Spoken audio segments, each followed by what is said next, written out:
Escuchas un podcast de Dixo.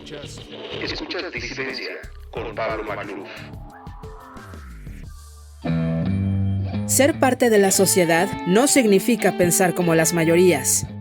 Disidencia. Conducido por Pablo Magluf.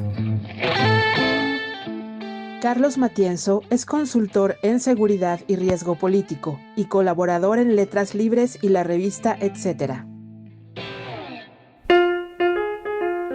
Queridos amigos, bienvenidos a un episodio más de Disidencia. Yo soy Pablo Magluf, me da mucho gusto saludarlos. Tengo un gran episodio, un gran invitado. Es titular de Disidencia en materia de seguridad, Carlos Matienzo. Ya ha estado aquí.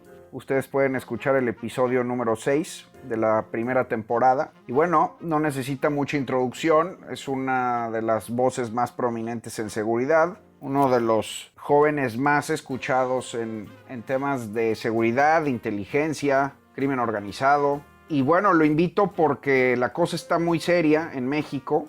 Ahorita estamos muy distraídos en la pandemia, en el escenario postelectoral, pero la cosa en seguridad está verdaderamente grave y vamos a platicar sobre eso con Carlos Matienzo. Querido Carlos, bienvenido a Disidencia. Esta es tu casa una vez más. ¿Cómo estás? Hola Pablo, pues muy contento de estar aquí contigo, con ustedes nuevamente. Estaba haciendo memoria, tiene poco más de un año que nos juntamos para platicar de seguridad, para reflexionar un ratito sobre estos problemas que enfrenta México.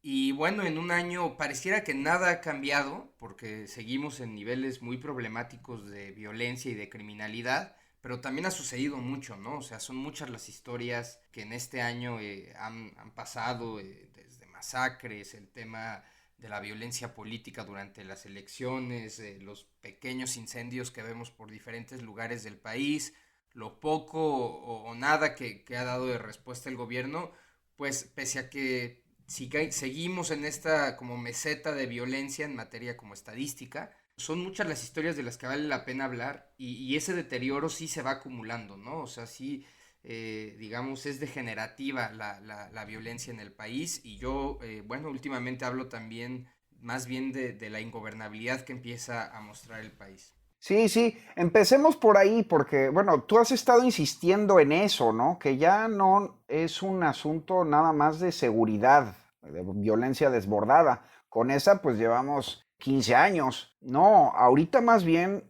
lo que tú has estado poniendo énfasis es en una crisis de gobernabilidad, que ya es un asunto un poco más serio. Y bueno, pues de cajón la pregunta es exactamente a qué te refieres, qué exactamente es la gobernabilidad. Es una de esas palabras que se usan de manera muy relajada, pero pues propiamente a veces requiere precisión. Entonces, ¿tú qué exactamente a qué te refieres y qué sería lo grave ahí? Bueno, de manera así muy como didáctica, yo diría que y es una definición propia, que la gobernabilidad es aquello que hace funcional a un Estado, ¿no? El Estado como una estructura política y social. La gobernabilidad es que los elementos de ese Estado funcionen de forma más o menos armónica. Su sociedad, que funcione en paz, que pueda desarrollarse dentro de ella sus individuos puedan desarrollar sus proyectos a plenitud, su territorio que esté controlado, que no haya disputa, que haya un monopolio de la violencia, ahí entra el componente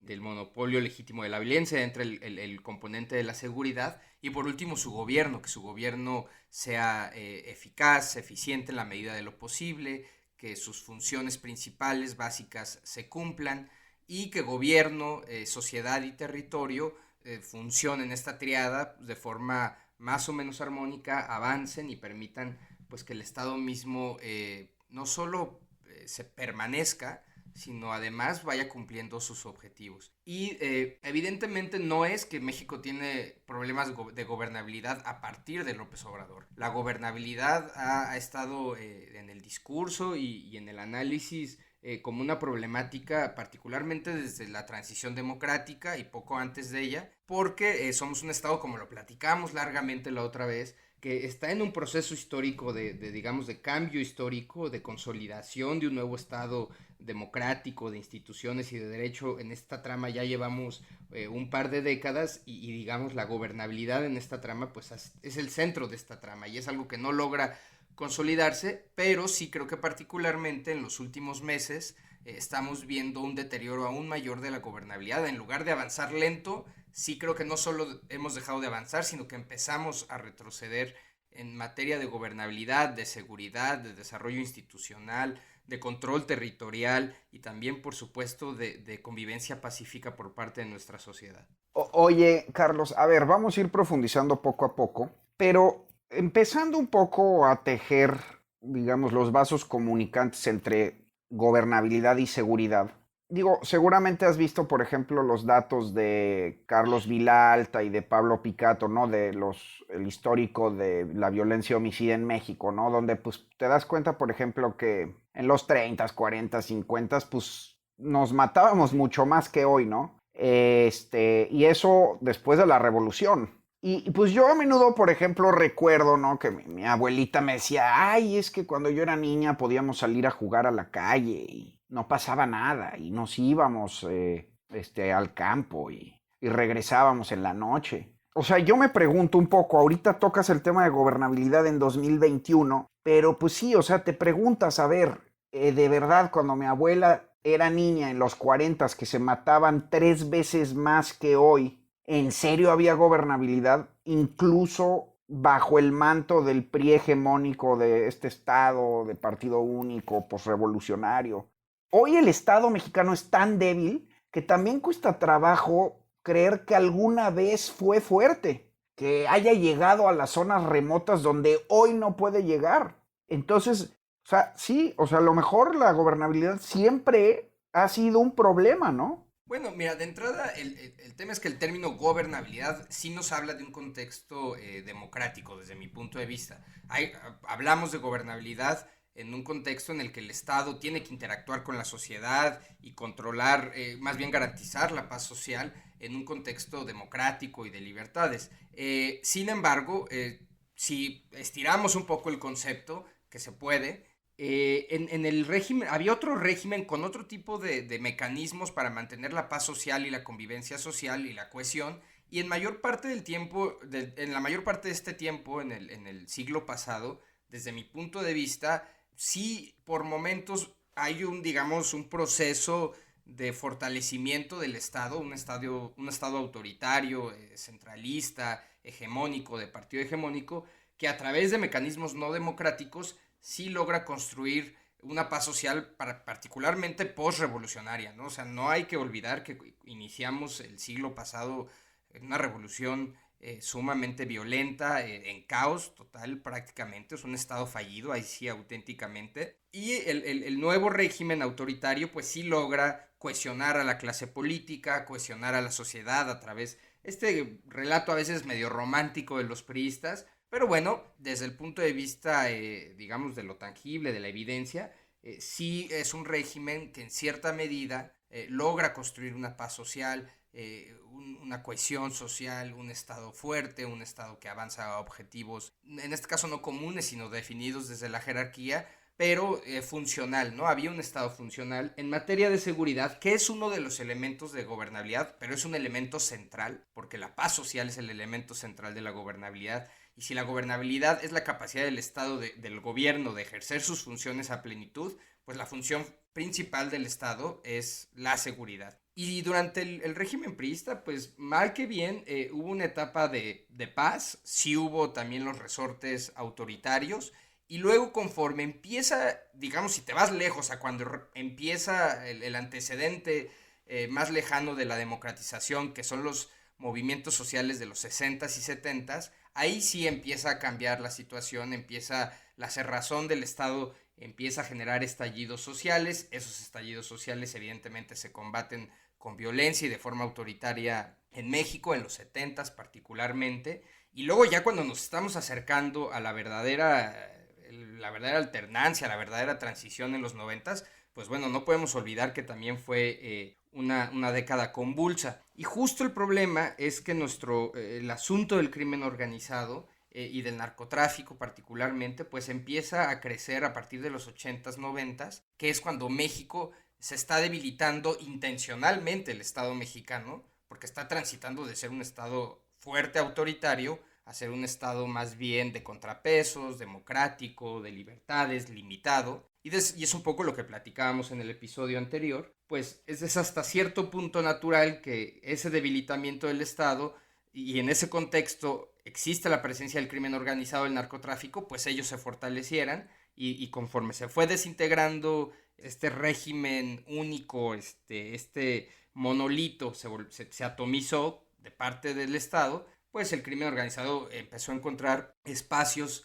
para su actuación, para el ejercicio de la violencia, surgieron otros actores violentos. Ahora, toda esta trama, digamos, es como un poco la historia de oro de la seguridad, la gobernabilidad en México, pero también es cierto que en el siglo pasado, bueno, en muchos lugares, sobre todo en la periferia de las regiones rurales, había caciques, había grupos armados, la violencia era uno de los mecanismos de interacción y de obtención del poder dentro del régimen priista. A mí, por ejemplo, me gusta mucho la novela de Morir en el Golfo de Héctor Aguilar Camín, que habla de otro fenómeno muy, muy diferente al crimen organizado, pero bueno, más bien del fenómeno del sindicalismo como maoísta de los petroleros en Veracruz, y pues te dibuja un país donde incluso dentro del régimen había un uso de la violencia fuera del gobierno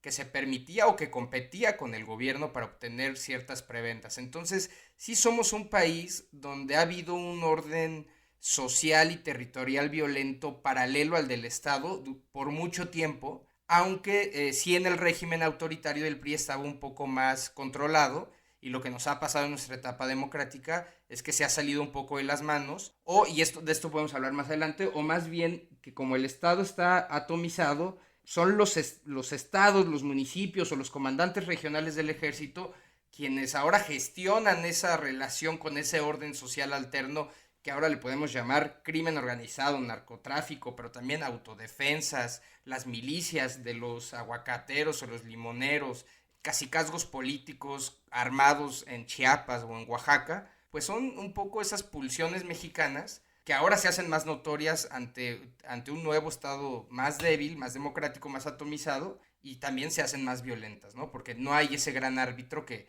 logre controlar a todos estos grupos. Oye, entonces, a ver, cae el Estado hegemónico, el Estado de partido único, hacemos una transición democrática. El presidente, que era, digamos, la piedra angular del sistema, pues pierde mucho poder, ¿no? Se empiezan a emancipar los poderes, famosos poderes fácticos, junto con los empresarios oligopólicos, pues también los medios de comunicación, los caciques locales, los gobernadores, y junto con ellos, pues el crimen organizado, ¿no? Y bueno, esto le toca a Zedillo, Fox, Calderón y Peña Nieto. ¿Cuál sería la diferencia con López Obrador?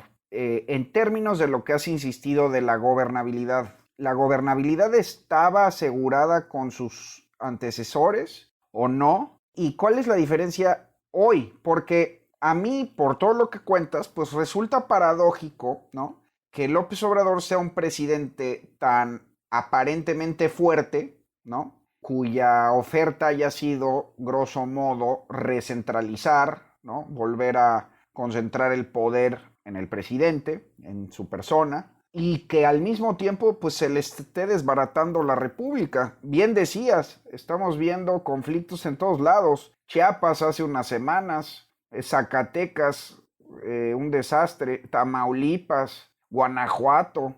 Digo, no es nuevo, pero hay un ingrediente novedoso que tú señalas y es, parecen estallidos locales espontáneos surgiendo por todos lados, donde ya pues propiamente el centro no tiene mucho que hacer, ¿no? Sí, así es.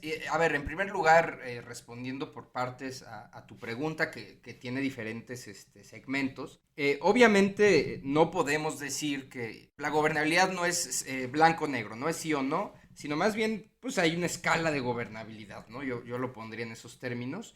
Y hubo momentos también de los gobiernos anteriores donde esa gobernabilidad estuvo seriamente en entredicho.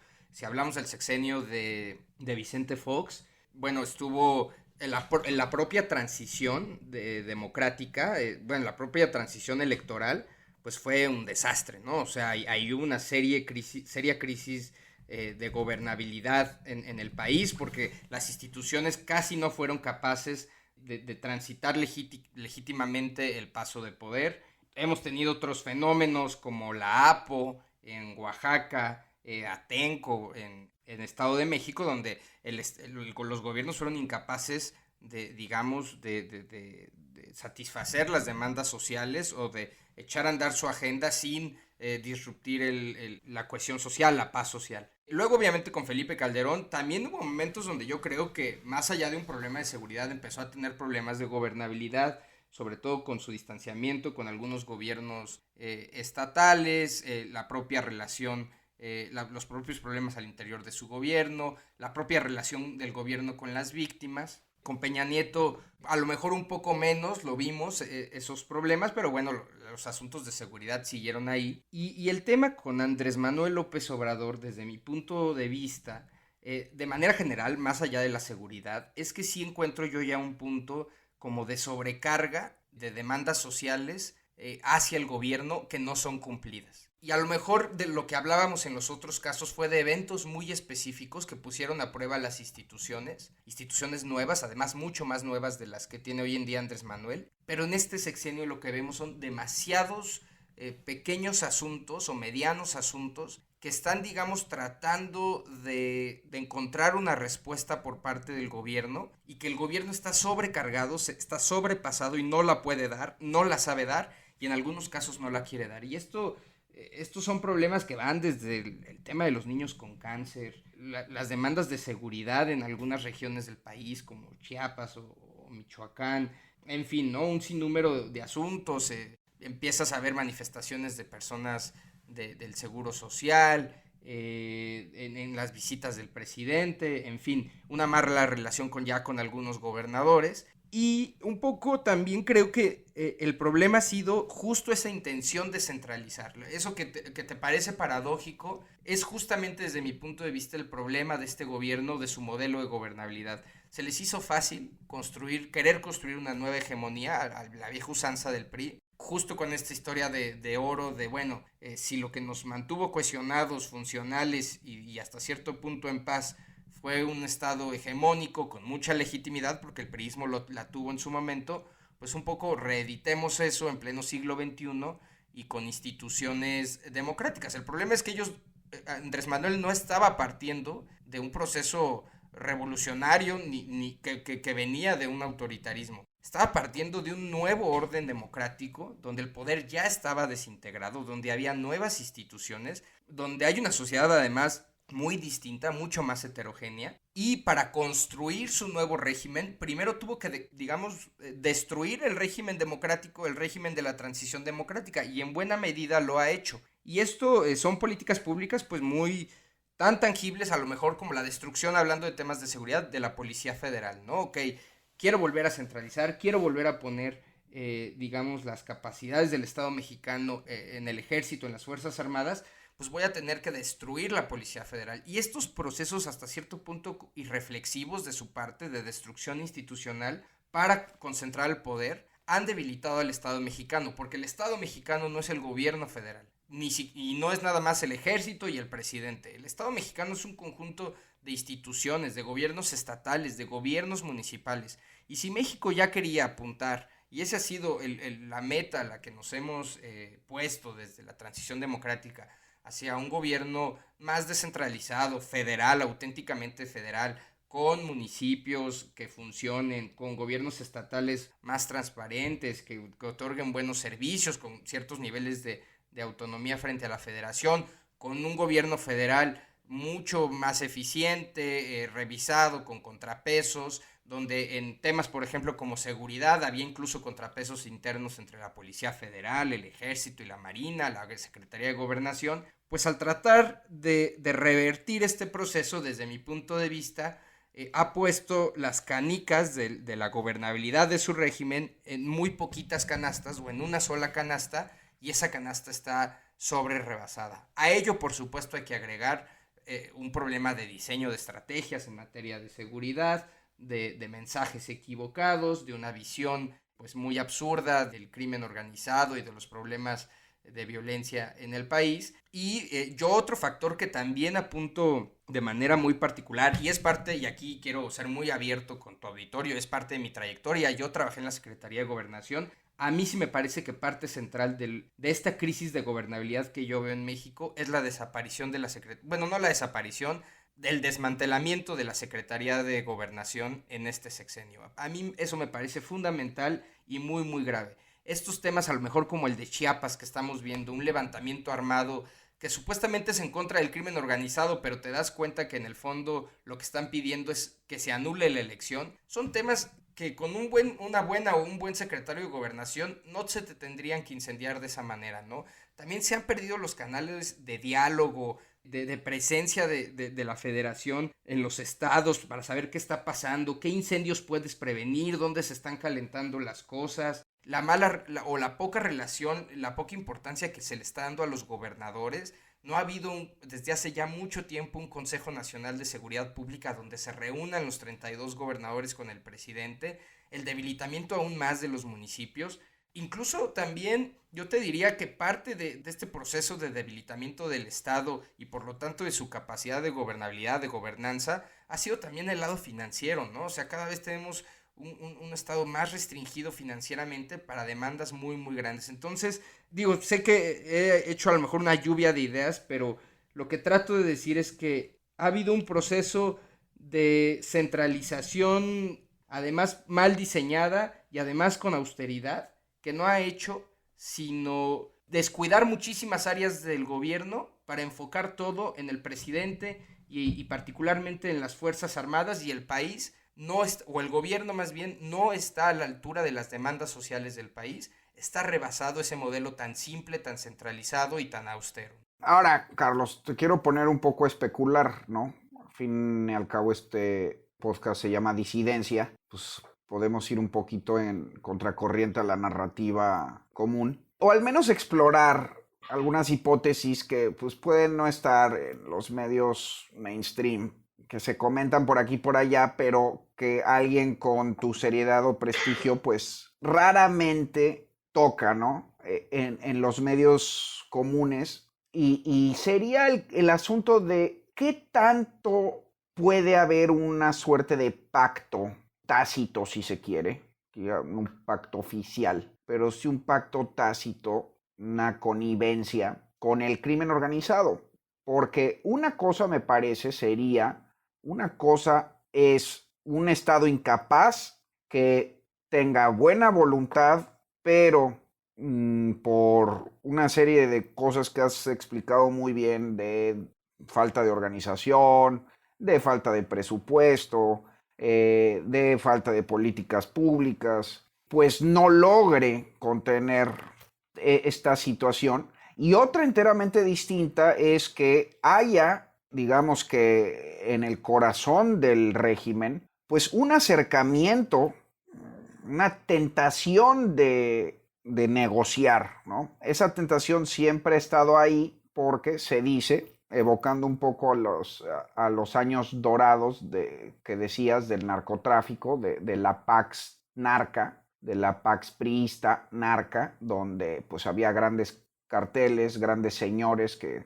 controlaban regiones enteras y pues más o menos había paz. Siempre ha estado esa tentación de volver a ese esquema, ¿no? Y a algunos les sonó que por ahí iba la cuestión de los abrazos, no balazos. Y se vuelve a poner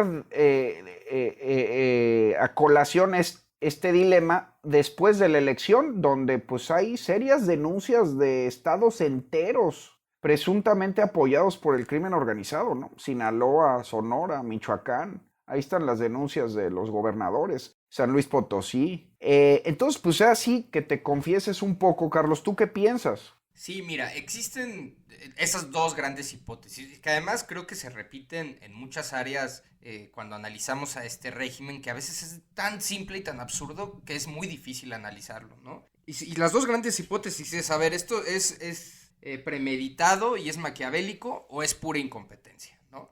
Los dos llevan al mismo resultado, pero tal vez el maquiavélico puede ser más peligroso. La intencionalidad, pues, es culpa, ¿no? Además. Y en seguridad, pues, hablemos un poco de esas dos hipótesis, ¿no?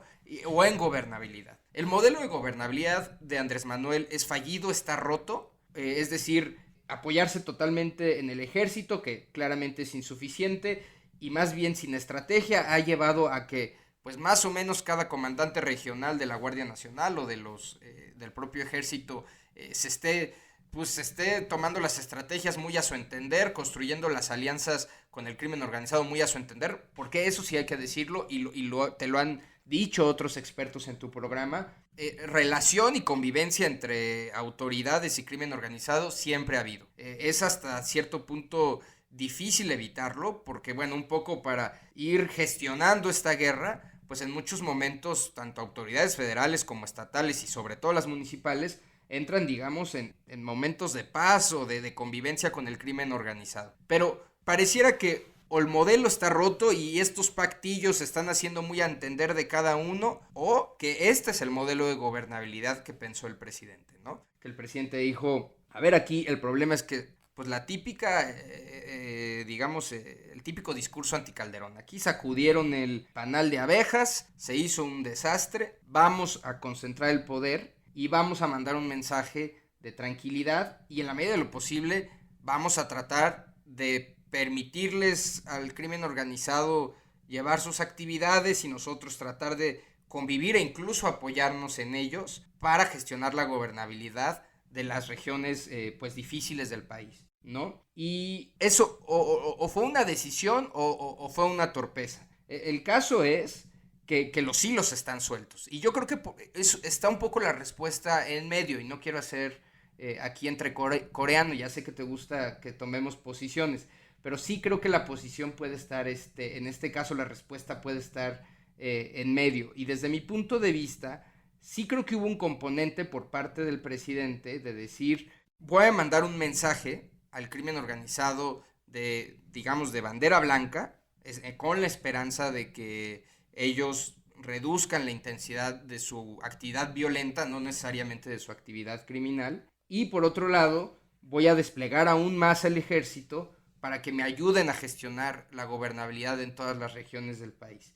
Pero no necesariamente con la instrucción al ejército o a la Guardia Nacional de vayan y pacten con el narco o que se hayan sentado a hacer grandes pactos. Lo que sí creo que puede estar pasando es que este mensaje de bandera blanca y reiterado pues hasta cierto punto de cercanía con el crimen organizado, ¿no? De esto de se portan bien y saludar a la mamá de Joaquín Guzmán, etcétera, pudo haber mandado el mensaje dentro del ejército, más allá de si existe o no la instrucción, de que hay que tratar de llevar la fiesta en paz, y eso significa en muchos lugares entrar en diálogo y en acuerdos de no confrontación, o simplemente estar retraídos en las regiones donde están desplegados. Simplemente andan patrullando por ahí el ejército, la Guardia Nacional, tratando de disuadir los delitos. Hay casos donde, bueno, sí es muy evidente están los testimonios en videos de quienes han entrado a esas zonas, que todo mi respeto a esos periodistas, sobre todo a la prensa extranjera, pero por ejemplo en Michoacán, pues claramente el ejército tomó postura, ¿no? Por las llamadas autodefensas o cárteles unidos en contra del cártel Jalisco Nueva Generación, ¿no? O sea, hay municipios donde han entrado de la mano, o sea, el ejército va detrás de las autodefensas para recuperar un municipio. No es la primera vez que sucede, en Michoacán también lo hizo, pero al menos de forma mucho más explícita y transparente el gobierno de Enrique Peña Nieto, ¿no? Cuando surgieron las autodefensas. Entonces, para mí es una combinación, sí, de un mensaje de cercanía, de tratar de gestionar la gobernabilidad con paz, llevando la fiesta en paz con el crimen organizado, pero por otro lado también creo que está suelto esa estrategia, o sea, no llega a ser ni siquiera una estrategia, y eso es problemático porque la acción del Estado no es consistente en todo el país. Cada región está actuando diferente el Estado a través del ejército.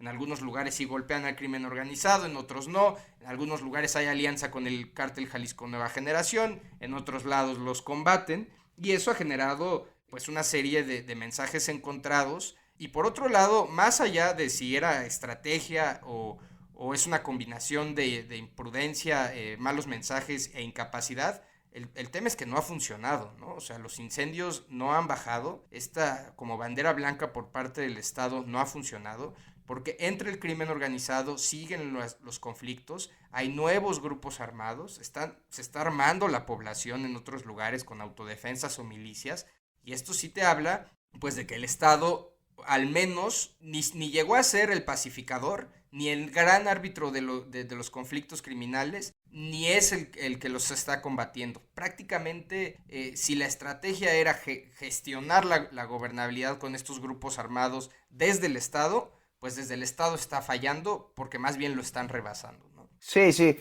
o sea, y el tema es que no está funcionando, es decir, nos estamos estacionando en un promedio de 100 homicidios al día. De 90 a 100, o sea, estamos ahí oscilando. Fíjate, 90 a 100 homicidios diarios. Con esto, pues López Obrador va probablemente a rebasar a Calderón y a Peña juntos, ¿no? Más o menos. Si seguimos estabilizados, sí, por supuesto. O sea, estamos en el pico más alto de violencia. Desde que tenemos datos más o menos confiables desde 1997, este es el pico. El pico lo alcanzamos a mediados de 2018, por ahí de junio. Y desde ahí, si tú dibujas una gráfica, bueno, obviamente 2008, es cuando repunta con Felipe Calderón. Luego empieza a bajar en 2011, en el último sexenio de Calderón. Baja hasta 2015 con Peña Nieto. De 2015 a 2018 hay otro segundo repunte, como otra montaña. Y ahorita estaríamos en una meseta. Y estamos ahí en la punta de la meseta desde mediados de 2018, en el nivel más alto de nuestra historia reciente. Y esa pues es la mejor prueba de que estrategia o no estrategia no está funcionando el área de seguridad en este gobierno. Sí, porque luego presumen, ¿no?, que pues ya se estabilizó, o sea, no está creciendo, pero pues es una trampa retórica. En realidad sí, te estabilizaste, pero en el punto más alto. Sí, es como si en la pandemia nos hubiéramos estabilizado allá arriba todo este año, ¿no? Imagínate. Sí, entonces va muy encaminado López Obrador a tener más muertos que Calderón y Peña juntos. O sea, increíble contra lo que cualquiera hubiera podido pensar, sobre todo empezando por él. Ahora, aquí hay otra cosa novedosa. Vamos a seguir especulando, ¿no? Pero otra cosa novedosa. Hace poco publicaste que pues el gobierno tiene perfectamente identificados a los grupos violentos, saben dónde están, saben quiénes son, calculaste 49 grupos armados, y ahí el problema, ¿no? Es ahí donde empieza a darte escalofríos, porque ya está totalmente atomizada la violencia, ¿no? Usaste incluso esa palabra. Es decir, aquí ya no estás enfrentando al Chapo o al Mayo o al Mencho, ¿no? Así, capos grandotes, ¿no? Que controlan regiones enteras. No, estás enfrentando a muchísimas banditas muy violentas que son como centinelas, que son así como rizomas, ¿no? Que no tienen propiamente como que una coordinación central, no responden propiamente a nadie, son muy violentos. Y pues están en todo el país, ¿no? Y esos a menudo se vuelcan contra la población civil.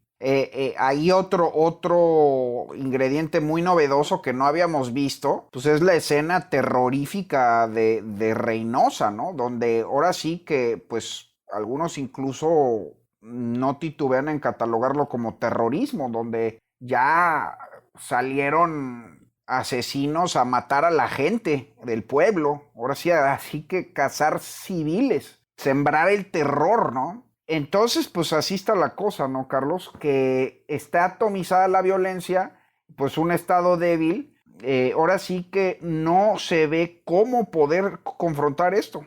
Claro, aquí el tema no solo es la gravedad de que sigamos en niveles muy altos de violencia y estemos ahí atorados en niveles altos de violencia, sino además hay que agregar que se ha complicado aún más el fenómeno de la violencia en México y que es mucho más complejo en este gobierno todavía de lo que era ya de por sí, que se ha atomizado aún más y que hay diferentes ya características de violencia. No quiero decir que antes no las había, pero creo que ahora está siendo más prominente. Estamos hablando, sí, de que el propio gobierno, y esto es información generada por inteligencia del gobierno, por el Centro Nacional de Inteligencia, antes CISEN, identifica 49 organizaciones del crimen organizado, valga la redundancia. O sea, ni siquiera son grupos armados, estos son solamente los del crimen organizado, muchos, la gran mayoría de ellos dedicados a las drogas. 2 organizaciones prominentes, que son el Cártel Jalisco Nueva Generación, el Cártel Pacífico o Sinaloa, con sus diferentes tentáculos o grupúsculos, que ellos sí tienen presencia, digamos, nacional o regional e incluso internacional. Luego se habla de 17 organizaciones con control territorial, pero de mediano tamaño, y 30 organizaciones muy acotadas o emergentes. Son 49 organizaciones criminales, pero a ello hay que agregar las autodefensas, las milicias que protegen, que se han armado entre campesinos e incluso entre la agroindustria, grupos armados como los que estamos viendo en Chiapas, y otro tipo también incluso, bueno, no podemos olvidar que en México sigue habiendo algunos grupos de guerrilla, aunque ese sí es otro fenómeno, pero hay un sinnúmero ya de grupos, pequeños grupos, que no necesariamente se dedican al crimen organizado, como te decía, incluso algunos para proteger actividades legales, como el cultivo de aguacate o el cultivo de limón. Escuchaba el podcast que tú tuviste con los miembros de Crisis Group. Ellos hablan de hasta 200 organizaciones armadas en México. Y sí me parece que ese factor es el que se está agravando en este sexenio, que por la falta de respuesta del gobierno, de atención de las áreas de seguridad y de gobernabilidad, en específico de la Secretaría de Gobernación, han surgido, digamos, grupos locales que se están armando ante la falta de respuesta del Estado, ante el abandono del Estado. No quiero decir, tampoco no con esto quiero dibujarlos como víctimas, ¿no? Muchos de esos grupos tienen agenda política y criminal también, pero la ausencia del Estado, la no respuesta del Estado, les da los elementos y los argumentos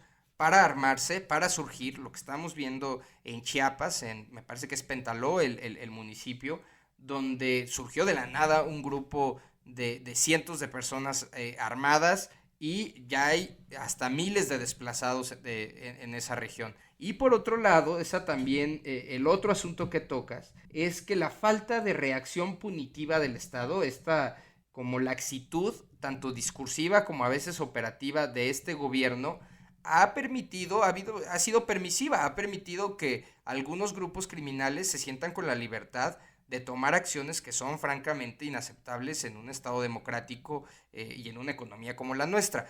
El intento de asesinato del secretario de Seguridad de la Ciudad de México, que prácticamente no tuvo una reacción, más allá de las investigaciones del caso, una reacción pues contundente en contra de este cártel. Obviamente la toma de Culiacán para liberar a Ovidio, que es una vergüenza para el Estado mexicano, y que además no fue otra línea roja que se cruzó y no hubo una reacción disuasiva por parte del Estado. Y esto lleva a que también algunos grupos armados, como el del Cártel del Golfo o una fracción del Cártel del Golfo en la frontera chica de Tamaulipas, pues se les haga fácil ir a calentar la plaza de otro grupo, yendo a matar a 15 civiles a plena luz del día, personas que estaban realizando sus actividades comunes y corrientes, en un acto que sí algunos han llamado terrorismo, y yo incluso he ido un poco más lejos. Si analizamos el caso mexicano como un conflicto armado no convencional, es decir, que no es de Estado contra Estado, sino entre organizaciones armadas no estatales,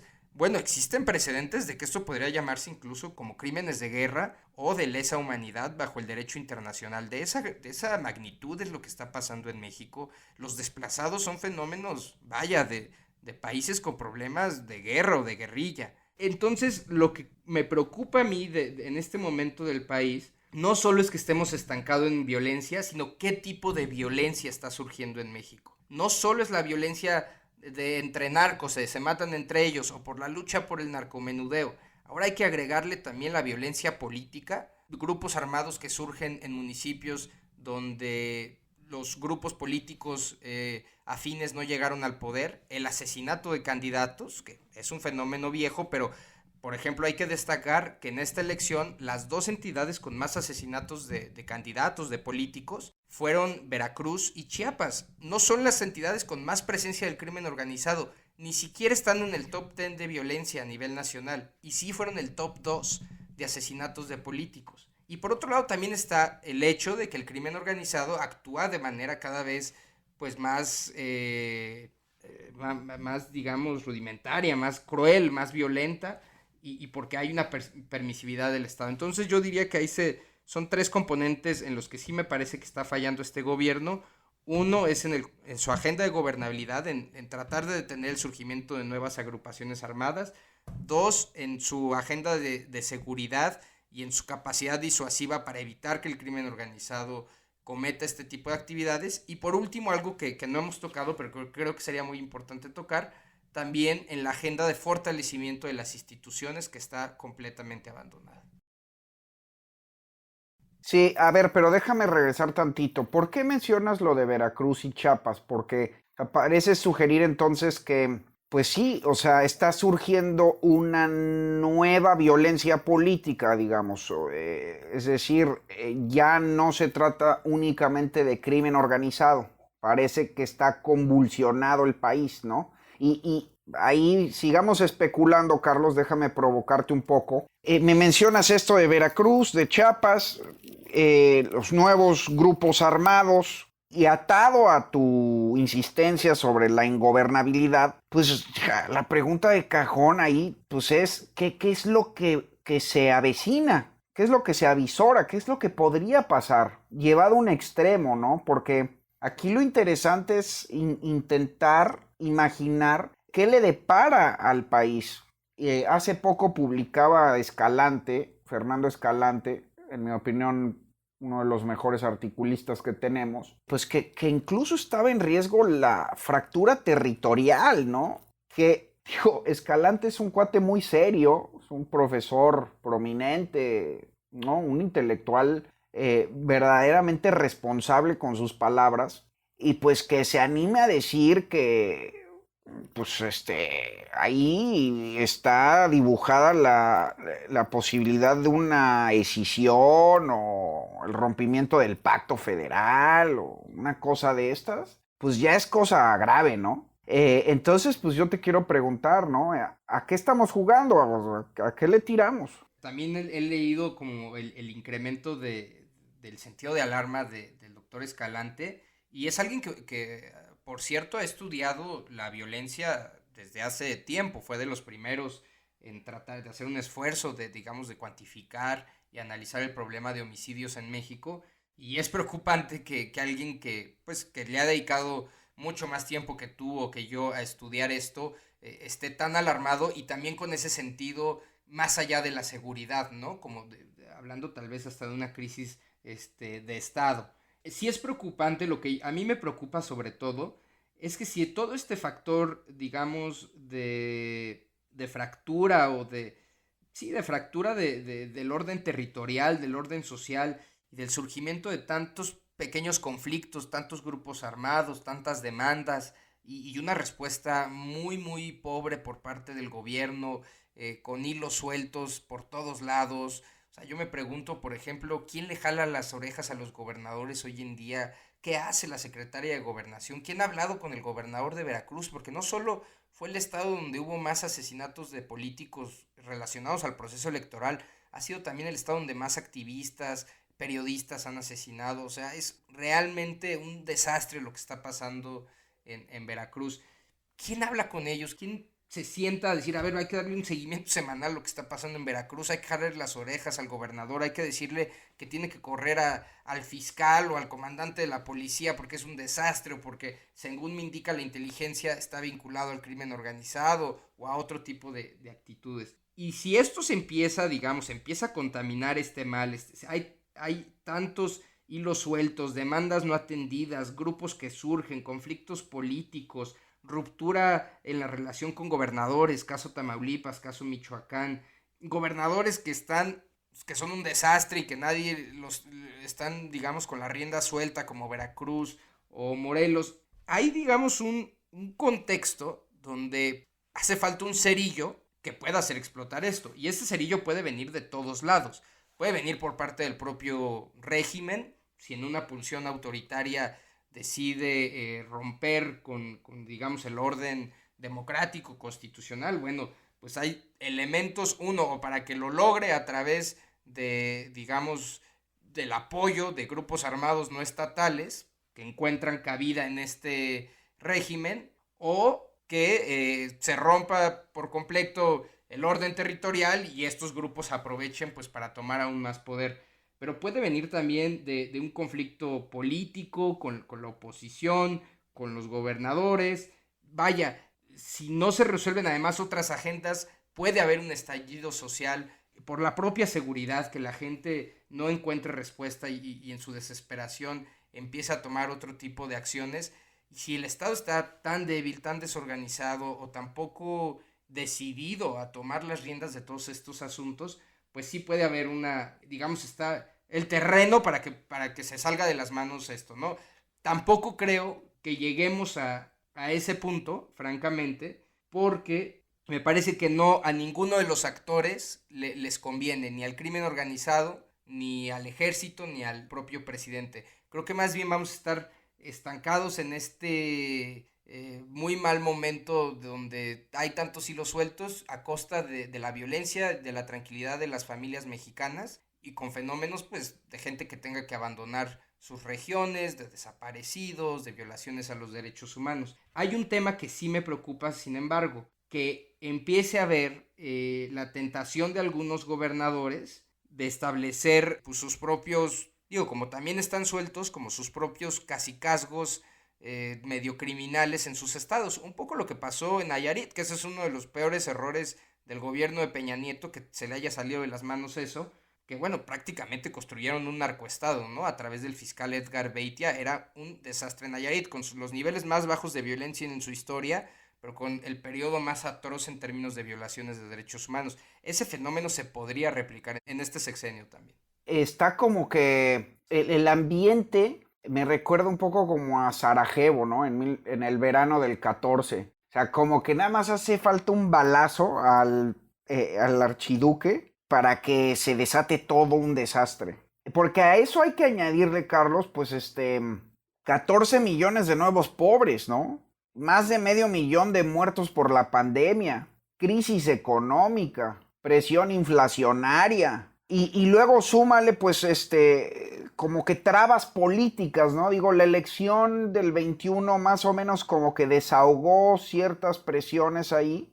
Fue una buena válvula de escape porque, pues, se volvió a repartir más o menos el terreno. Pero, pues, veto a saber, ¿no? Con las crisis de sucesión que vienen y presidente, si se va a ir o no se va a ir, o va a intentar un maximato o no lo va a intentar. Yo te agrego otra. ¿Va a haber o no va a haber revocación de mandato, o proceso de revocación de mandato el próximo año? Lo cual además agrega todo otro entorno de incertidumbre y de conflictividad política. O sea, yo lo dije desde un principio, me pareció un balazo en el pie del presidente.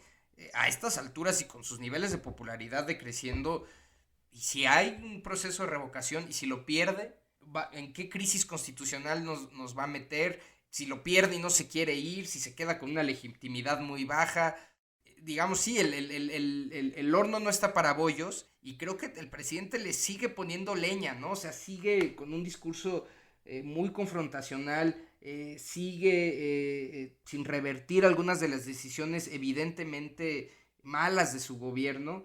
Y a eso también hay que agregarle que, bueno, también ya echó a andar la maquinaria de la sucesión presidencial, pues lo cual creo yo además también le juega en contra porque debilita aún más a su régimen, ¿no? Imagínate, o sea, la división que eso va a crear entre sus propios gobernadores, su bancada, su propio partido, su gabinete, mal, o sea, me parece que no está calculando suficientemente pues la gravedad de la situación que enfrenta el país, que agregarle una crisis política, si es que llega a surgir, llegaría en el peor de los momentos, ¿no? Con muchísimas agrupaciones armadas y con un gobierno desorganizado, pero además con un régimen prácticamente de militarismo, ¿no? Justo hacia allá iba, o sea, ese componente militar. Hace poco analizaba yo en la hora de opinar el asunto de Pegasus, ¿no? Todo el escándalo del gobierno espía de Peña Nieto. Y yo decía que pues todos los instrumentos de espionaje militar que se adquirieron por la Sedena durante los gobiernos anteriores los heredó López Obrador.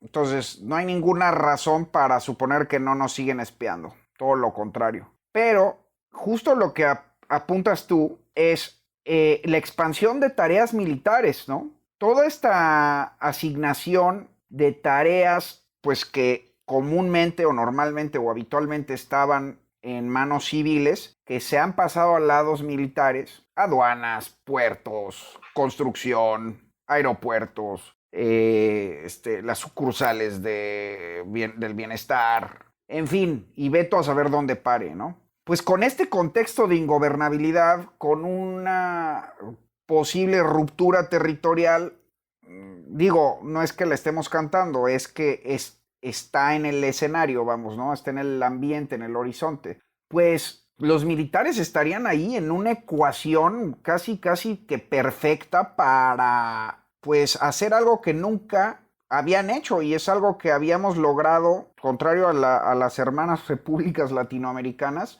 habíamos logrado dominar, que era pues la injerencia del ejército en el poder político de jure, ¿no? Y ahí está pues muy clara la amenaza, ¿no? En cualquier momento.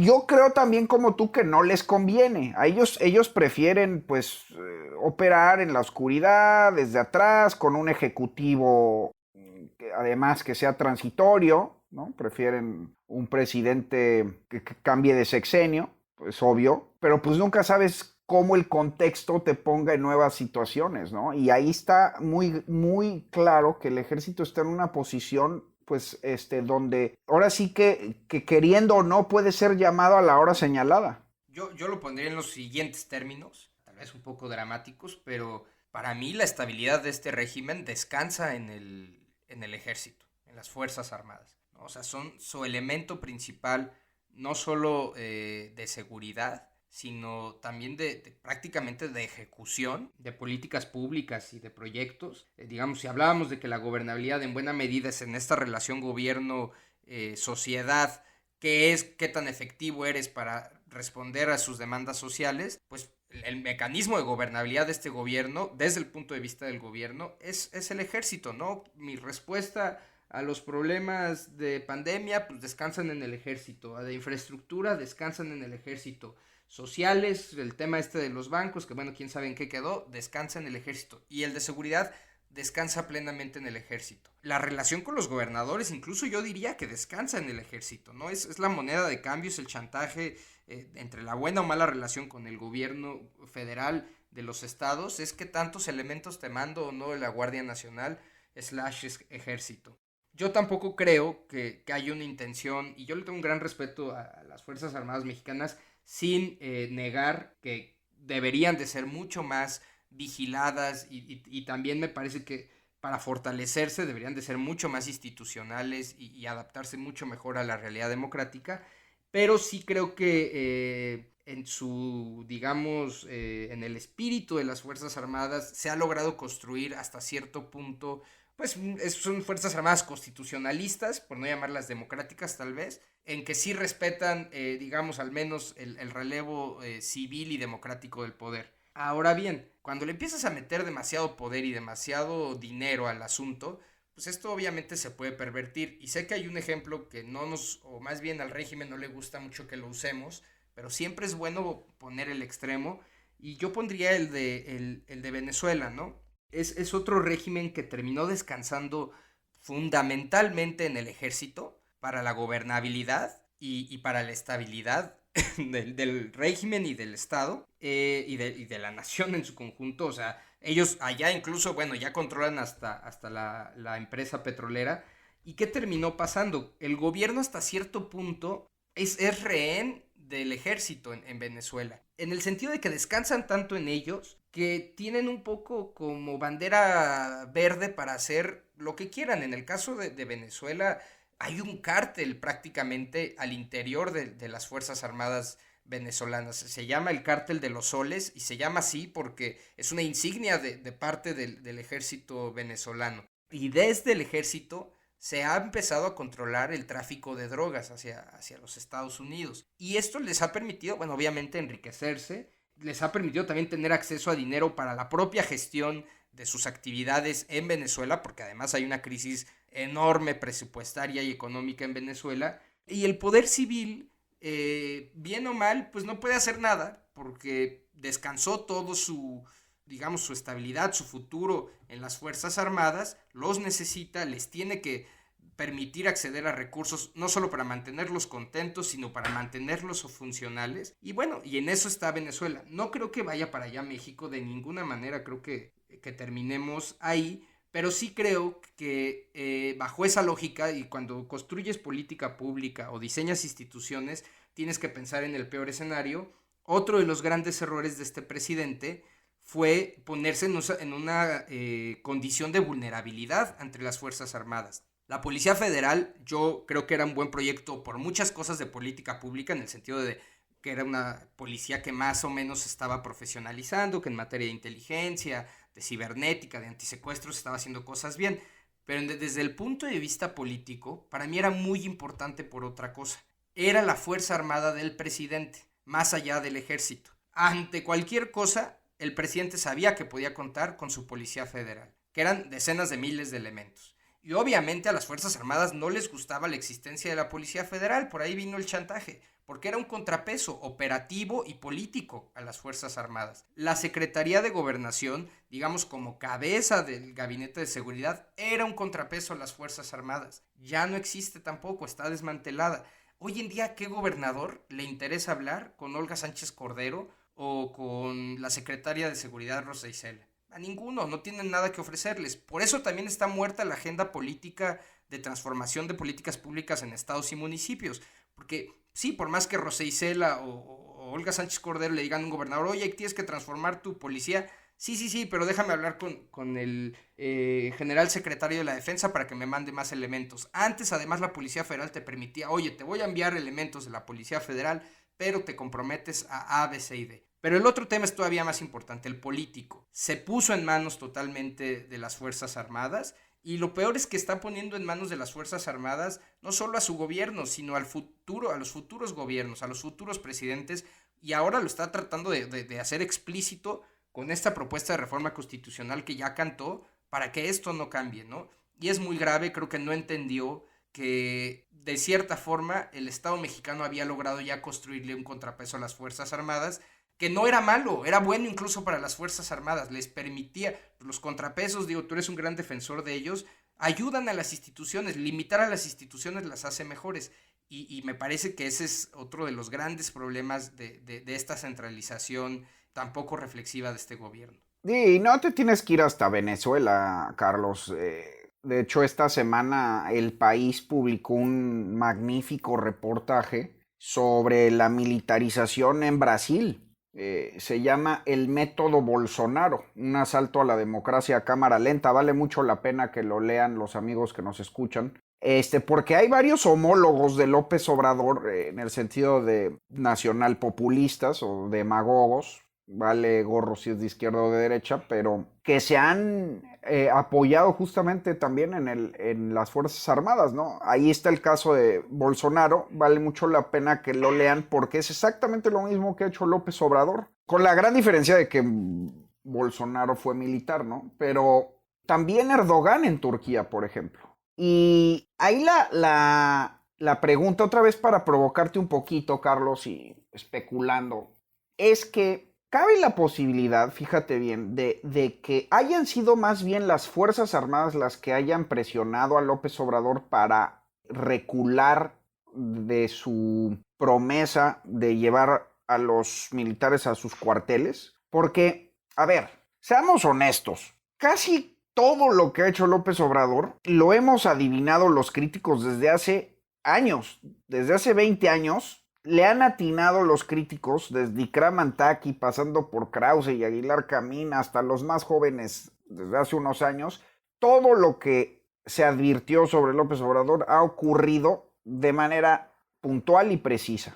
El único que me parece que nadie previó, y nadie lo anunció, fue esta pirueta respecto al ejército. O sea, una de las principales promesas de López Obrador en campaña era regresar a los militares a sus cuarteles. Lo insistió una y otra vez. Y vamos, la pirueta de mantenerlos en las calles fue de un día al otro.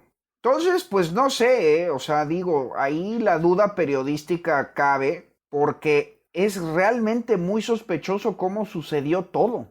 Y yo no quisiera pensar, dime tú, que conoces más de fondo la cosa, que hubieran sido más bien los militares los que le dijeran a López Obrador, oye, a ver, maestro, ¿sabes qué? Pues sí, muy padre que nos quieras regresar, pero aquí los rifles los tenemos nosotros y pues mejor no hay que pelearnos. A ver, las Fuerzas Armadas hacen política, ¿no? En México, como cualquier institución, ¿no? Gubernamental o no gubernamental. Y en los periodos de transición hacen política, se acercan a los presidentes electos se acercan a ellos. Es más, la propia designación de los secretarios de Defensa y de Marina es una negociación entre el ejército y entre la Marina internamente y de ellos con el presidente, ¿no?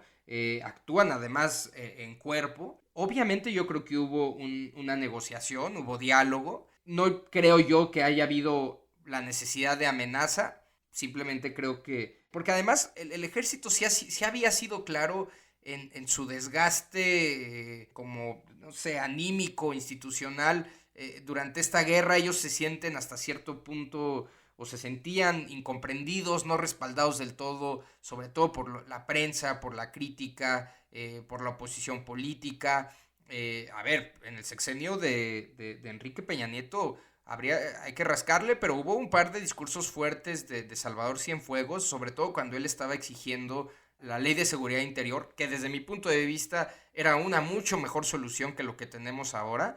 Y los grandes críticos de esa Ley de Seguridad Interior que hoy están en las filas del gobierno, como tú decías, la militarización no la veían ver, pero en el momento que la vieron era razón suficiente para salirse de este régimen, y ahí hay muchos que siguen. Pepe Merino me parece un ejemplo así ni mandado a hacer por lo que tuiteó de la Guardia Nacional. Pero en fin, volviendo al tema, me parece que en esa negociación los militares reiteraron esta petición, este reclamo histórico de tener un marco legal diferente, de tener más espacio de actuación, y seguramente le pusieron sobre la mesa esta opción de decir, a ver, usted quiere hacer una Guardia Nacional, hágala a través de nosotros lo vamos a apoyar. Y por otro lado, eso se combinó con una preocupación auténtica del presidente de llegar a la presidencia. Yo creo que él desde un principio tuvo claro que su primer tarea, su primer año de gobierno, se trataba de consolidarse en el poder, en el mejor sentido de la palabra. O sea, él sabía que tenía muchos enemigos de poderes fácticos, o desde su punto de vista los tenía, enemigos políticos, y que había incertidumbre, obviamente, por la llegada de un presidente como él. Entonces él dijo, a ver, tengo que poner las cartas sobre la mesa, me tengo que fortalecer. Con algunos sectores decidió irse por la imposición, la mano fuerte de demostrar quién manda aquí, el empresariado, y lo logró. Con la cancelación del aeropuerto, bueno, mandó un mensaje fuerte, ¿no? De, a ver, yo mando y estoy dispuesto a tirar a la basura miles de millones de dólares. Y los empresarios, bueno, aunque no era lo mejor para la economía, pues sí han tratado de llevar una buena relación con él. En el caso del ejército, me parece que probablemente no calculó que tenía la fuerza suficiente para imponerse ante ellos. Creo que le preocupó desde un principio, y creo que le preocupó de más, pero eso es parte de su perfil y de que vive atorado en los 70s. O sea, sí se vio como un Salvador Allende, yo creo. Y habla mucho de Salvador Allende, si te das cuenta, cuando habla de estos intentos de golpe y demás. Y sí creo que tenía muy en mente que, bueno, era tan grande su cambio de régimen que había de dos. O desmantelas y transformas al ejército para poner a puros leales, o compras esa lealtad. Y en ese sentido, en esa negociación natural que se da antes de cada gobierno, pues yo creo que le pusieron las cartas sobre la mesa. Y Andrés Manuel el presidente compró todas las cartas del ejército. No negoció bien. En su lógica ha de creer que fue una buena decisión a la larga, porque los tiene de su lado, porque están comprometidos, porque están jalando al 100 con él. En el mejor sentido también creo, ¿no? O sea, les asignan cosas y pues ahí van y las hacen. Y por otro lado, luego ya creo que fue sobre la marcha, conforme fue viendo que eran eficientes en ciertas cosas y leales, sobre todo, creo que esa es la clave, conforme fue viendo que eran leales, que había menos peros que en su propio equipo civil y menos restricciones también, incluso presupuestarias, de transparencia, rendición de cuentas, pues se fue apoyando más y más al grado de que fue entregando prácticamente todo. Lo último sí me parece grave, el hecho de que quiera plantear, dejarlo en la Constitución. No entiendo cuál es la lógica ahí, no sé si sea una petición de los militares, lo cual sería muy malo y sería peligroso, o más bien es un berrinche de dejar su legado. Yo espero que no pase, es una de las pruebas de fuego para la nueva oposición en el Congreso, no tendría los votos para ponerlo. Y bueno, un poco para cerrar este comentario, pues la gran pregunta que yo tengo y que yo creo que muchos tienen, porque en algún punto hay que hablar de soluciones a este desastre, es cómo vamos a revertir eso y muchas otras cosas en materia de seguridad y gobernabilidad, ¿no? Sí, pues éntrale de lleno de una vez también para ir cerrando esta magnífica conversación. Pues sí, ¿cuál es la solución, Carlos? Digo, no quiero ser frívolo, ¿no? Entiendo perfectamente bien que aquí, pues en este espacio muy difícilmente se podrá resolver nada, pero bueno, podemos marcar algunas directrices. Decías, fortalecimiento institucional. Pero pues igual otra vez, ¿qué quiere decir eso, no? Es una de esas consignas tan vacías, ¿no? Que se usan con tanta ligereza. Digo, no es por echarte la culpa a ti, yo mismo peco de eso, ¿no? Es a menudo en la comentocracia se dice fortalecimiento institucional, pero pues, ¿qué es eso? ¿Y cómo demonios se logra? No me queda muy claro. Platiquemos un poco ya de eso, de la solución. Si bien es difícil plantear soluciones específicas, me parece que eso es un trabajo que justamente toma lo que no hicieron en este gobierno, tiempo, muchas mentes, muchas manos, mucha inteligencia, inteligencia me refiero a información de inteligencia, para reflexionar acerca de las estrategias y las políticas que se necesitan. Sí me parece que hay direcciones claras. Y entiendo un poco, pues sí, esta crítica a esos conceptos como fortalecimiento institucional, ¿no? Y me gustaría aterrizarlo, hablar de dos cosas, de fortalecimiento institucional, es decir, de política pública, y por otro lado de estrategia de seguridad. Fortalecimiento institucional me parece que pasa tanto por fortalecer a las instituciones de seguridad como por fortalecer al Estado en su conjunto. Y quiero ser enfático en eso, en su conjunto. Fortalecer a los municipios y a los estados, y no solo en sus agendas de seguridad. En buena medida, y yo sé que se reitera en todos los ámbitos, pero esto pasa por una reforma fiscal. Se necesita más presupuesto y necesitas darle más presupuesto a los municipios y a los estados, mayores atribuciones. A mí me parece, y yo fui víctima de ello, yo en algún punto de mi vida fui de los que estuvo a favor de que se hicieran policías estatales únicas, de ir centralizando ciertas actividades ante el evidente fracaso de municipios y estados. Ahora pienso diferente y sobre todo hasta ante este tan mal ejemplo de centralización.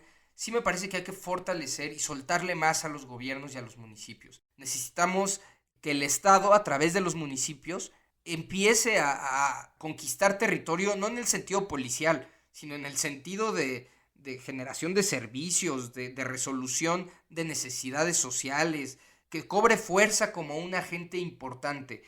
Pensaba incluso, escuchaba el otro día una conferencia del doctor Claudio Lomnitz, que está recientemente haciendo investigación sobre la historia de las policías, y él decía, sí, a ver, las policías de antes municipales o en las urbes eran corruptas, eran un desastre, policías, pues los describe como los diferentes tipos de policías, pero bueno, básicamente por las policías que nosotros conocemos de antes, que eran todavía peores que las de ahora, pero al menos, digamos, su presencia constante, a través incluso a veces de la extorsión de los negocios y demás, pero eran autoridad. Tal cual eran autoridad, sabían que se tenía que acudir a ellos, sabían que a lo mejor el comerciante de la Merced le tenía que dar su lanita a los policías y a las comandancias que operaban ahí, pero sabían que eran la autoridad ante la que tenían que acudir por un conflicto entre vecinos o para que les atendieran un asunto. La reforma policial en México, que no solo ha tendido a centralizar y se ha enfocado más en federación y estado, también les ha quitado como esa fortaleza a las policías. Y eso creo que en general ha pasado en México en muchos ámbitos, de que le hemos quitado capacidad de autoridad a los municipios y a los estados. Entiendo que es problemático porque esa autoridad a veces se extralimita y eso se tiene que acompañar de rendición de cuentas y contrapesos. Pero bueno, el primer paraguas que yo pondría de esto que llamamos fortalecimiento institucional es fortalecer financieramente y en atribuciones a estados y municipios con un buen andamiaje de... Perdón por interrumpir, pero creo que sería bueno aclararle al auditorio una cuestión. ¿Te refieres a que pues no gastamos lo suficiente en seguridad, ¿no? Es decir... En seguridad y en gobierno en general, ¿no? Somos un país con, digamos, presupuestalmente pequeño, ¿no? Es un estado realmente pequeño, o sea, nuestros impuestos son pequeños si te comparas a lo mejor con países como los europeos. Sí, exacto. O sea, por ahí creo que se lo oía Alejandro Ope, ¿no? En alguna ocasión, ¿no? Pagamos lo que tenemos. Claro. Lo barato sale caro. No sé si tengas el dato, pero por ahí recuerdo que era un gasto de por ahí del 1% del PIB, ¿no? En seguridad, cuando los estados, pues, serios, los países decentes y seguros, pues gastan 5 veces eso, ¿no? Una cosa así, ¿no? Sí, claro, bueno, incluso el debate ahorita en Estados Unidos es bajarle el presupuesto a seguridad, ¿no? Nosotros ojalá tuviéramos ese debate porque ni siquiera hemos llegado a eso. Y entonces sí creo que el primer gran paraguas es saber cómo fortalecemos al Estado sin centralizarlo. Esa es la primera pregunta. Y entonces pasa por lo fiscal, pasa por soltarles más atribuciones, que justamente de la gobernabilidad, que esté menos concentrada en la federación.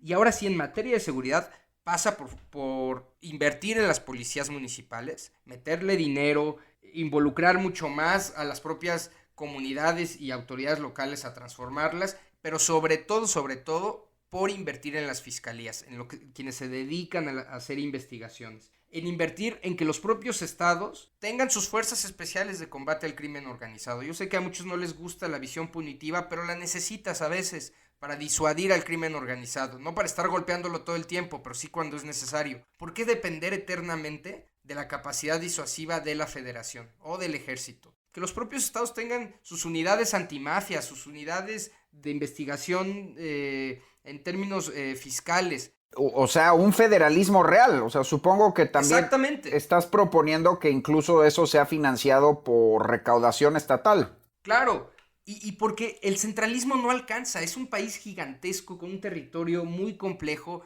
con dinámicas estatales muy diversas, y no alcanza. O sea, lo que ya probó en buena medida este intento centralista de este presidente es que no se puede, o sea, o no se puede en un contexto democrático. O sea, o abandonamos la democracia o fortalecemos la democracia a través del federalismo y a través de un Estado fuerte en el mejor sentido de la palabra. Y por otro lado sí creo que en la federación, porque esto obviamente no va a ser automático, son procesos largos y la federación sí es el gobierno más profesional de este país, es donde más avances ha habido, con más capacidades en materia de seguridad y justicia, pero también hay espacio para reformas y eso también es fortalecer al Estado. En primer lugar, yo sí creo que la Guardia Nacional, ni modo, ya existe, con un gran despliegue, tiene que estar en la Secretaría de Seguridad Pública. Hay que fortalecer la figura del secretario o la secretaria de Seguridad Pública, como es en este caso, y también hay que fortalecer desde mi punto a la Secretaría de Gobernación como gran gestora de la gobernabilidad del país y jefe de gabinete de seguridad. Necesita más contrapesos el ejército, necesita más sentido estratégico, o sea, de hacia dónde y para qué queremos el uso de la fuerza. Necesitamos volver a hacer política pública de seguridad desde la federación, porque todo esto que te decía de fortalecer estados y municipios, si no hay un impulso desde la federación, pues lo harán algunos o se hará de forma heterogénea o va a pasar lo de siempre. Nuevo León va a tener grandes avances en Escobedo y en Monterrey, pero en Aguililla, en Michoacán, pues esto simplemente no va a suceder. Pero si no fortalecemos primero a las áreas civiles de seguridad, las que hacen política pública, porque el ejército no hace política pública, el ejército es operativo, o sea, no se pone a diseñar transformaciones policiales. Pero si no fortaleces a los secretarios, si no les das fuerza también operativa para tener el garrote y la zanahoria para negociar con estados y municipios, no va a suceder. Y me parece que también es muy pertinente que haya una gran reforma a la seguridad nacional, a la inteligencia, como parte de la seguridad nacional. Yo sí creo que hay espacio para que en México se complejice un poquito más la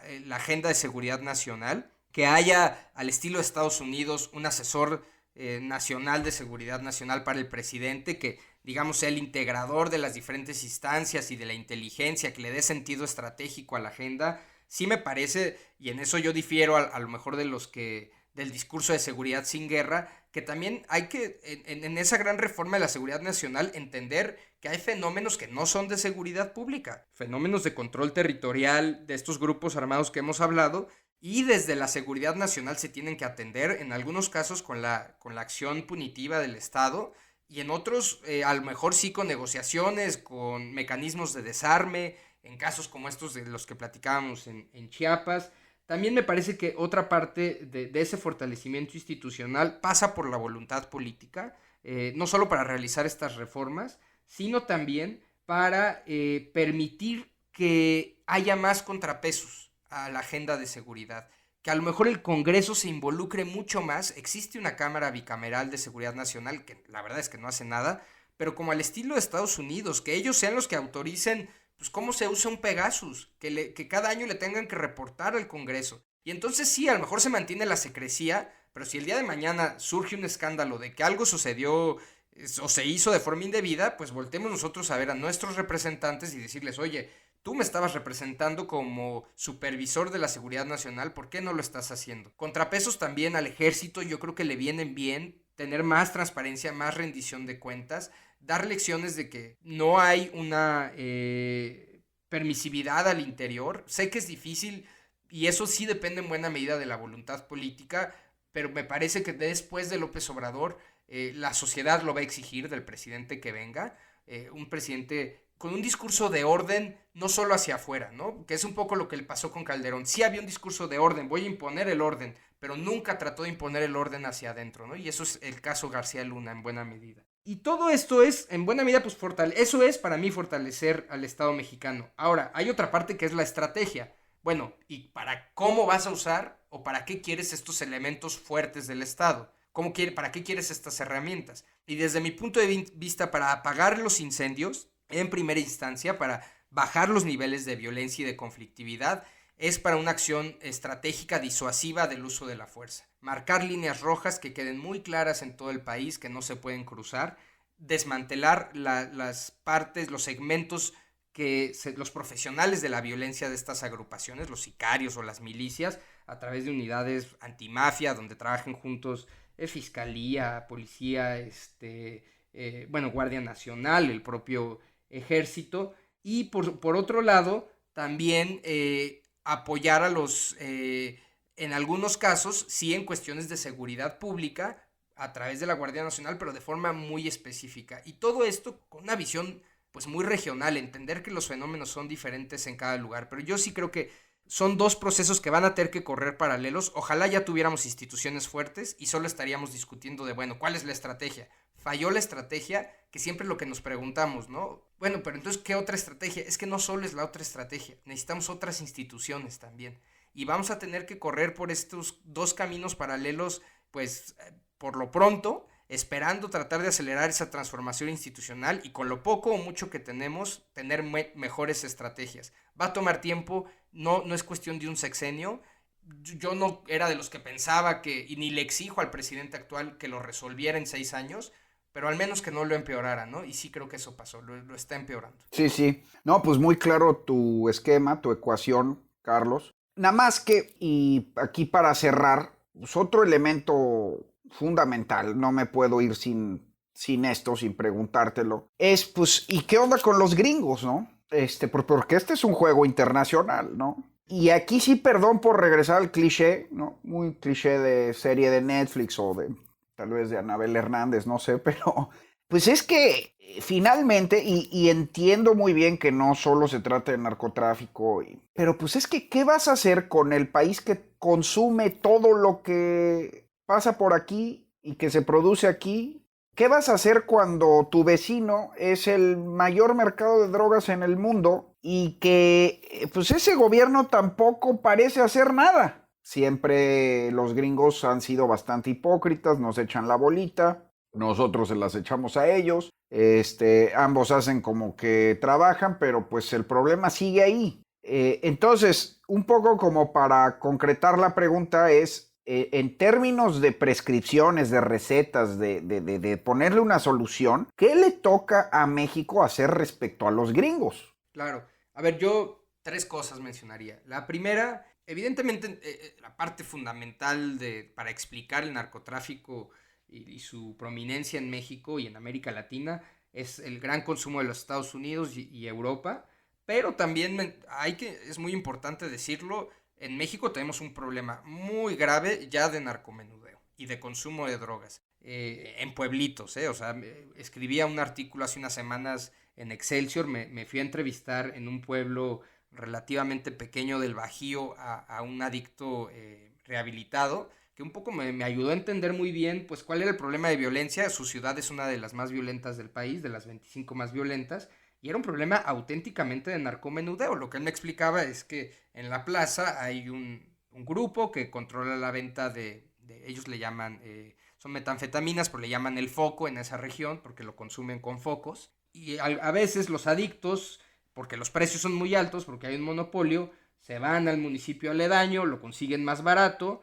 Algunos de ellos, cuando se enteran, los dueños de la plaza donde viven, los amedrentan, a veces los matan. Y el problema es que a veces algunos adictos no solo compran la droga para consumirla, sino además para revenderla. Y bueno, y ahí es el problema de los colgados, los desaparecidos y demás. Lo que quiero decir es, buena parte de nuestro problema también ya es de consumo de drogas en México y de narcomenudeo. Pero esa es una miscelánea comparado con Walmart, ¿no? ¿No dirías? No del todo. En términos monetarios sí, pero en términos de generación de violencia, tal vez tenga un impacto similar o incluso mayor que la lucha por las rutas de trasiego de drogas. Entonces eso es muy problemático, porque no solo la violencia se explica porque se están peleando por las grandes rutas para llegar a Estados Unidos. La verdad es que buena parte de la violencia es por el control de las plazas para la venta de droga o para la instalación de laboratorios clandestinos para hacer estas metanfetaminas. Entonces sí creo que tendría un impacto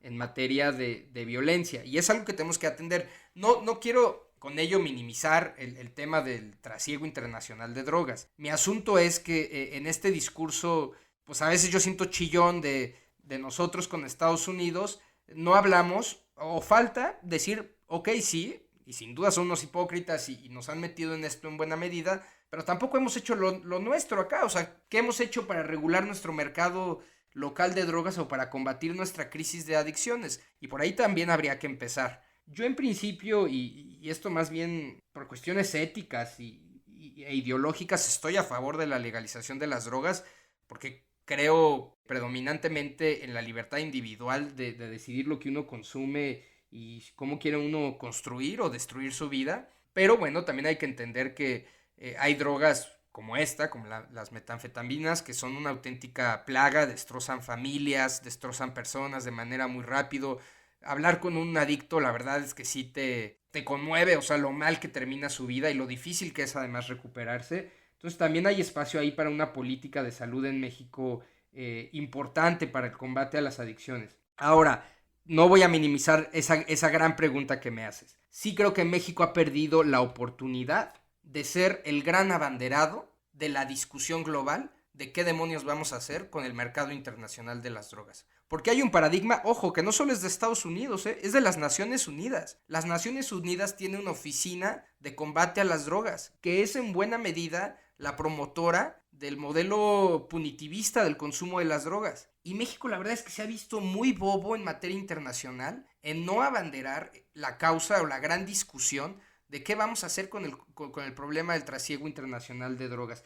Y eso además le daría a México un leverage, una fuerza para negociaciones diplomáticas, incluso de otros asuntos, para obtener ayuda de otros países que no hemos explotado del todo. Me parece que es por ese nacionalismo rancio que tenemos de no participar tan activamente en el orden internacional, pero sí creo que otra recomendación importante para un gobierno diferente sería tener un papel internacional mucho más, hacer de esto la agenda del gobierno mexicano, tratar de cambiar un poco el paradigma, lograr algunas cosas. Por ejemplo, México me parece que después de Afganistán seguramente somos los segundos exportadores de opio, de goma de opio. Con la goma de opio se hace heroína, pero no solo se hace heroína, se hace morfina también y otros medicamentos. Bueno, México es el segundo exportador de opio e importa toda su morfina. ¿Por qué no tenemos una industria de opiáceos legales? En buena medida, México no ha podido hacer eso porque necesitas un permiso. Para hacerlo legalmente, bueno, al menos para exportar medicamentos opiáceos,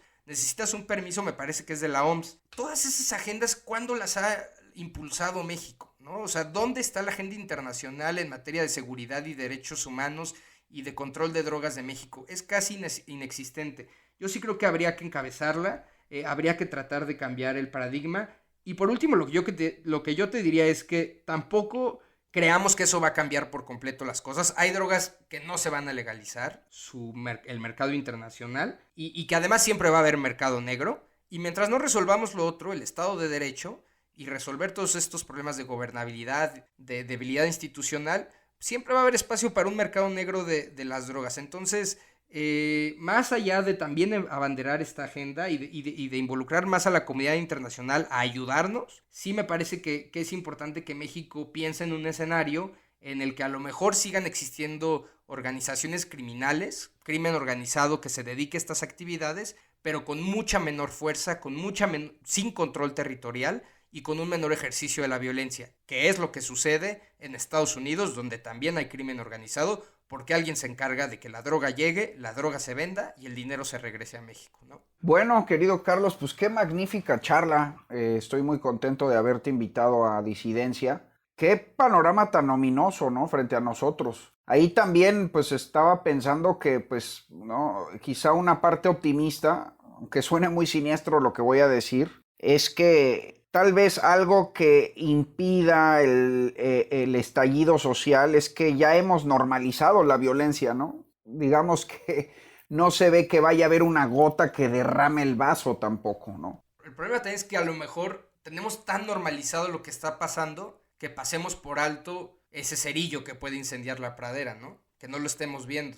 Y pues bueno, ya sabes, esta es tu casa, te voy a estar invitando a menudo. Y pues gracias una vez más. No, gracias a ti, Pablo, y para quienes nos escuchan, tal vez sonemos muy pesimistas, pero a mí me gusta algo que tú siempre dices, que es mejor siempre pensar en el peor escenario, ¿no? Exacto, la apuesta de Blaise Pascal.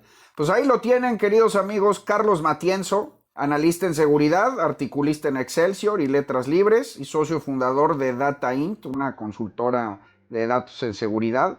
Pues nos vemos la próxima semana en otro episodio de Disidencia. Hasta la próxima.